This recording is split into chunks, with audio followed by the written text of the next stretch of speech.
Hey kids, unless you've been living under a rock for the past year or you live in a small hut in the south side of McDonald Island, I'm sure you've all heard of the elephant in the room.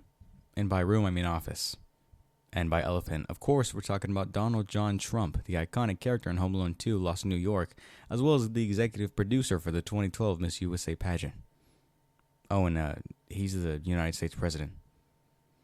You see what I did there? Elephant in the room? Because Trump's Republican.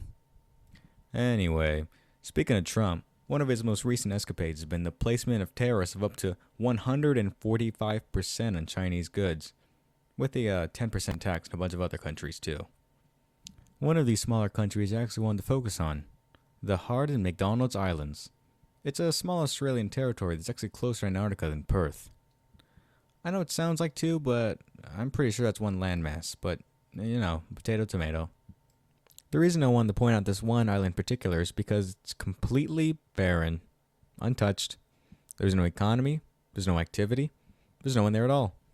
The United Nations Educational, Scientific, and Cultural Organizations describes the place as, quote, one of the world's rare pristine island ecosystems and a complete absence of alien plants and animals, as well as human impacts. The Heard Islands and McDonald's Islands is one of the most isolated places on Earth. There's no humans, no economy. 10% tariffs on a whole bunch of seals, though. Another place on my list of oddities is the Saint-Pierre-et-Miquelon. It's a French territory that just got hit with 50% tariffs. I learned via France Info that the Saint-Pierre-et-Miquelon has had basically zero commerce with the United States over the last decade.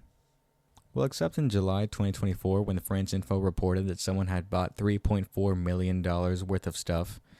It's mainly seafood. I don't know. Maybe the seals had something to do with it. When you think about it, it's kind of odd that a place where almost no one lives, and a place that has had almost nothing to do with the U.S. have been hit with these tariffs. And these are just two of the places on a list of about 90 countries. But, just food for thought. Anyway, that's all I got for today. I'm Sergio O. Medina, and thank you for watching.